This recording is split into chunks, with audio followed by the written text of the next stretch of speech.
perlu saya sampaikan, sanad ini harus muttasil. Sehingga kita tahu bahkan cara tidur Rasulullah itu miring kemana, ala jambihil aiman, kemudian madhab kiblat. Sebelum tidur beliau wudu, sebelum tidur lagi baca subhanallah 33 kali, alhamdulillah 33 kali, Allahu akbar 33 kali. Sebetulnya wiridan itu sanad paling kuat itu tentang mau tidur. Meskipun ada riwayat dibaca setelah apa? Sholat. Jadi makanya kita al-jam'u baina riwayaten, habis sholat ya baca itu, mau tidur ya baca itu. Nah, sebetulnya habis sholat sama mau tidur tuh ngeri mau tidur. Karena ini kan pemanasan mati, pelatihan mati. Karena satu kondisi yang Anda sudah tidak bisa ikhtiar. Tapi kayak apa Rasulullah? Justru kita kondisi yang nggak bisa ikhtiar itu pesannya Nabi apa? Kamu baca ini, in mutta kata Nabi, ada yang baca in mitta. Kalau mau berpikir potensi paling ngeri, bahaya paling ngeri adalah orang mau tidur, karena di situ kita tidak bisa apa-apa. Cara musamu mangkel bekku ya karek nyembelih, cara bojomu mangkel bekku ya karek ngobong, kok ini TV ini. Anda usah merasa tidak akan mengalami itu, ya insya Allah enggak itu. Tapi dengan melihat di TV semua potensi itu ada. Untuk aku turun yang kendaraan tangis-tangis ning akhirat.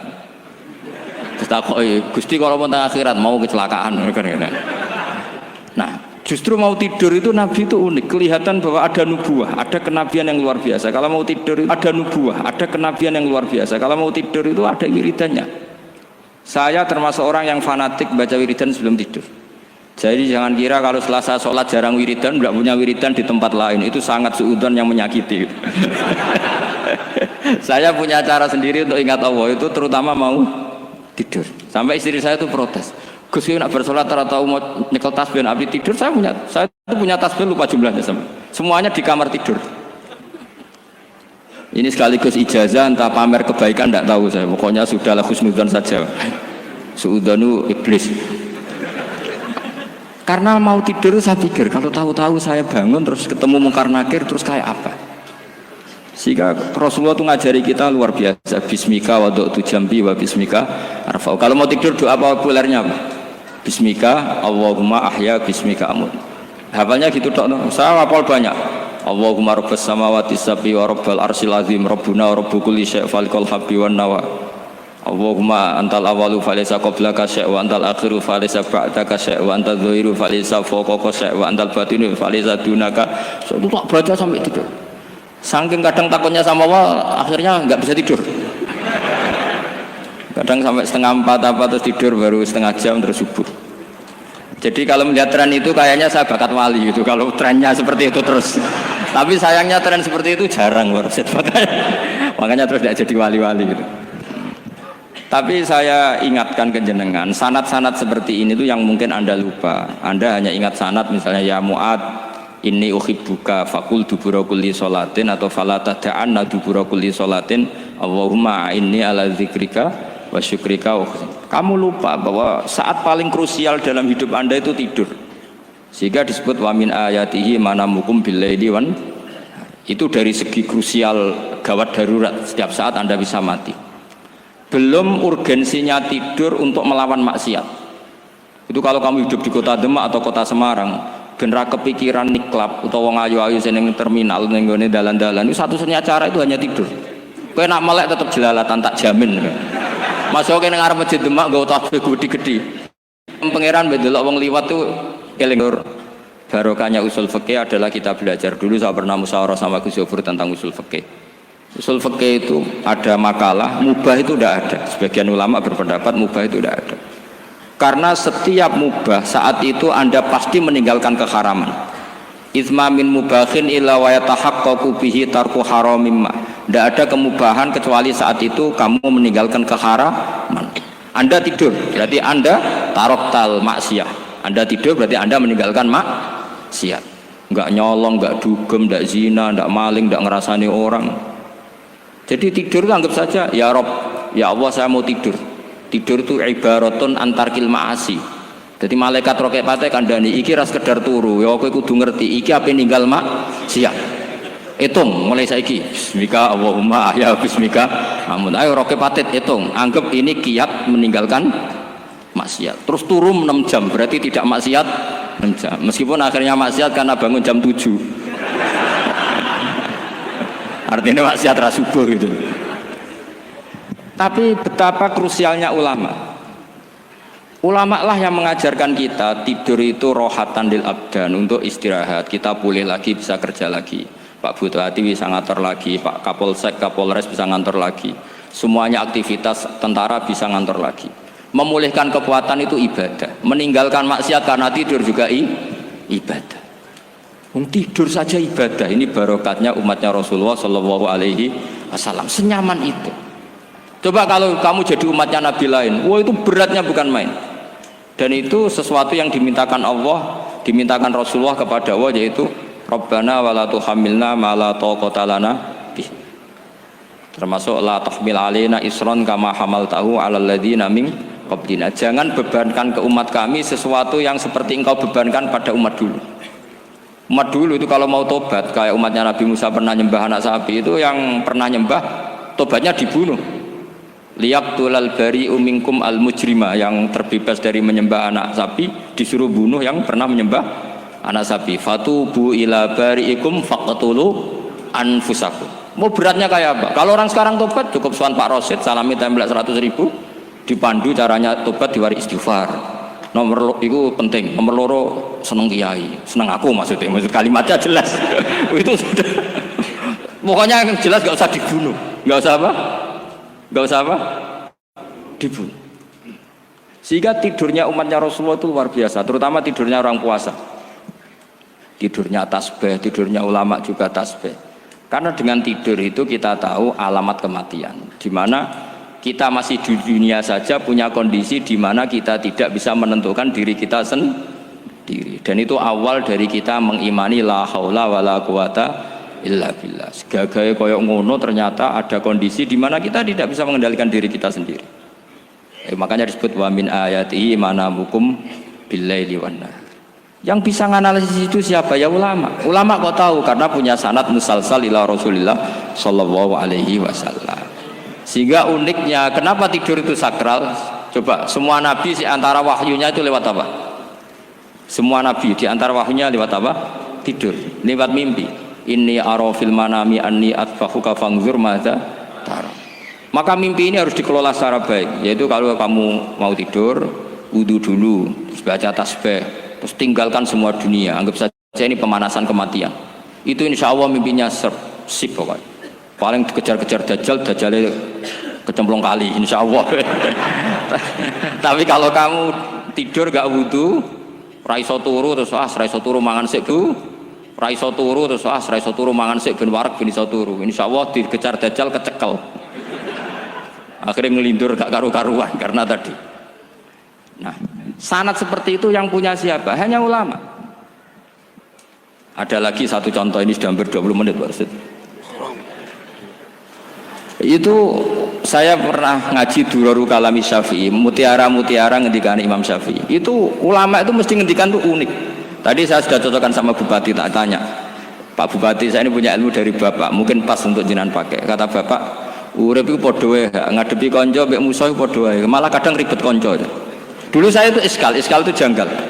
Tapi setelah ngaji Durarul Kalami Syafi'i yang ada di Muqaddimah kitab Majmu', Muqaddimah Syarhul Mu'adzab Imam Nawawi, Imam Syafi'i nak ngendikan gini, man ahsana ilaika faqad qayyadaka. Wong apiki kowe nyancang kowe. Kaya Pak Rosid itu apian mbak aku. Ngerti sarang sowan mampir, gayane apian, jebule nyancang. Awas nak teko ning Demak. Itu faqat qayyadaka, nyancang kowe. Tapi waman asaa ilaika faqat atlaqaka. Wong sing eleki kowe iku penak bebasno kowe. Kowe tau diutangi wong kancamu ta musuhmu? Sing biasa utang kowe lho. Kanca. Kowe numpak mobil ketemu musuh enak ra usah nawani, nak ketemu kanca monggo bareng. Sengel ngelo kowe kanca atau musuh. Artinya gini, kanca ya barokah nggo perjuangan, musuh ya barokah mergo ora tau utang. Jadi segampang itu ulama melihat kehidupan tuh, man ahsana ilaika faqad qayyadaka wa man asaa ilaika faqad atlaqaka. Jadi akhirnya kita hidup tuh berkah terus.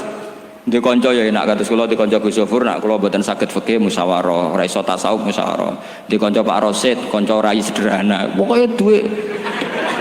Tadi kurang contoh. Kalau rai Arab kan enggak sederhana, Pak. Wajahnya mewah terus. Ekonominya juga sederhana. Saya sama Rosid sama-sama gak kaya. Jadi ada nyontohkan kan Gus Zofur sama Gus Baknya ngebis. Memang saya sering sama Gus Zofur ngebis sampai sekarang masih sering. Bukan karena miskin yang jelas itu pilihan itu. Jadi ulama itu segampang itu melihat kehidupan. Saya termasuk kiai muda yang nggak takut mati, bukan karena yakin di surga gitu, karena saya sering baca berdoa. Allahumma ya Allah, kata Rasulullah, kamu harus berdoa ya Allah, ij'alil hayata ziyadatan li fi kulli khairin wal mauta rohatan li min kulli syarrin. Mungkin sekarang kita ada zina, mungkin sekarang kita ada korupsi, mungkin sekarang kita ada maling, tapi potensi itu tetap ada. Yang bisa ngakhiri itu apa? Kematian. Maka anggap saja kematian itu rohatan li min kulli syarrin, semua mengakhiri semua keburukan. Kayak apa Rasulullah memandang kehidupan? Kalau kamu masih hidup, anggap saja ziyadatan li fi kulli khairin. Saya gara-gara hidup saudaranya kersane Pak Rosid ngaji di sini. Ikhlas Pak Rosid itu sangat ikhlas. Saudaranya senior kula dipaksa nggih gelem, diintimidasi nggih gelem. Wah itu barokah. Nanti setelah saya mau mati, pikiran saya juga akan ridho-ridho saja. Ya Allah, ini akhir dari segala potensi keburukan saya. Sehingga kiai-kiai NU, kiai-kiai alim itu ana bajingan tukang ngemel wong kok mati. Saya iki Pak niki saya. Tanggane ra ono sing gelem muni saya. Kiai ini maksud, ayo Pak muni saya Pak. Mboten saya ini tempuh. Lah nggih saya pun mati mun mboten saged nakal niku. Lha jenenge rohatan li min kulli syarrin. Kalau mayit ya rohatan lahu min kulli syarrin. Kayak apa sanad kita ke Rasulullah, kabeh itu dimana jadi ibadah. Al hayat ziyadah fi kulli khairin, al maut rohatan min kulli syarrin. Kenal Pak Rosid ya ibadah, apalagi kenal Gus Zofur ibadah, kenal Bupati ibadah, konco perjuangan. Kok kenal preman ya ibadah, konco latihan dakwah, anggapnya latihan ngelola rehab. Kenal polisi ibadah, jaga stabilitas nasional. Kenal ABRI ibadah, jaga NKRI. Kenal orang nakal ibadah, dianggap pembina. Semua itu ibadah. Kayak apa ajaran agama ini? Semuanya baik-baik saja, tergantung niat. Tapi sanad ini siapa yang punya? Hanya ulama. Nah ulama itu siapa? Ya orang yang kamu ketemu. Dalam konteks ini Mbah Mun ngajari kita macam-macam. Mbah Mun ketemu orang siapa saja hormat.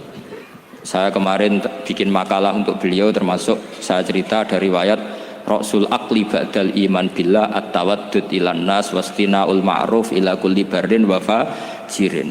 Inti iman setelah akal menentukan kita iman kepada Allah, akal setelah mengantarkan logika iman kepada Allah, akal itu kita gunakan at-tawaddud ilan nas supaya kita bersikap simpatik dan melakukan kebaikan kepada siapa saja. Karena barokahnya kita simpatik nak ngandani wong nggih gampang. Misalnya kita di kiai alim sundul langit sampean mbek tangga modit ketemu wong perengut sing ape ngandel iku sapa? Sementara sing preman ayo ngopi nggonku sik tenang ae. Sing kiai ini orang begawean gak ada kopi kowe. Akhirnya sing preman sakhok di pengaruh, sing kiai ini bakhil gak duwe pengaruh. Itu tidak boleh kejadian seperti itu. Makanya ada riwayat wastina'ul ma'ruf ila kulli barrin wa fajirin. Jadi kula suwun sanad-sanad seperti itu tidak boleh hilang. Saya itu kitabnya Bangun Al-Ulama Al-Mujaddidun setengah hafal, sampai sekarang masih tak baca. Kalau mau tidur tak baca, bahkan di tas saya itu ada terus. Ya karena kalau saya di Jogja kangen Bangun baca itu, ketika beliau masih sugeng, apalagi sekarang. Karena jangan sampai saya ini punya fatwa yang mukhalif terhadap fatwanya Mbah Mun. Ini terutama warning sama santri sarang, nggak boleh. Terakhir itu Mbah Mun punya kecenderungan, punya pikiran kayak Yusuf Qaradawi. Ya potensi wajibnya zakat khodrowat fawakih. Ngendikan gini sama sih ingat ketika ngaji sama Gus Zofur Pak Rosid kalau bangun guyon wong desa iku wis melarat gegere nganti koyo akeh wae bangun nyontokno gegere macul nganti koyo akeh gara-gara sing ditandur pari wajib zakat. Wong Sulawesi nandure kakao cengkeh zaman iku cengkeh Jaya berhubung ora akut gak wajib zakat padahal kaya raya. Jadi fenomena itu sering diutarakan beliau. Lama-lama beliau ngarang di Al-Ulama Al-Mujaddidun, beliau mengutip pendapat Ibnu Katsir, tentu di era modern kayak Yusuf Qaradawi. Sebenarnya Yusuf Qaradawi sendiri bukan mujtahid, dia yang muqallid juga. Kata Ibnu Katsir, wa mimma akhrajna lakum minal ard, yang harus dizakati adalah ma itu umum, apa saja yang keluar dari bumi. Maka kecenderungan Mbah Mun akhir-akhir itu, mbok yao fawakih khodrowat itu dizakati. Tapi beliau tentu tidak ilzam ya, karena beliau sangat syafi'i. Tapi ini kan saran yang baik lah menurut saya. Apa susahnya sih dadi wong lomo gitu loh. Wong dadi wong medhit kok mbok bilo-bilo. Lah nek kowe takok takbire ndi Gus? Nak khadrawat fawakih, melon, kakao, tebu wajib zakat. Takbire iku lomo iku apik, medhit iku elek. Ngoten-ngoten mawon. Mumpun ngoten mawon. Assalamualaikum warahmatullahi wabarakatuh.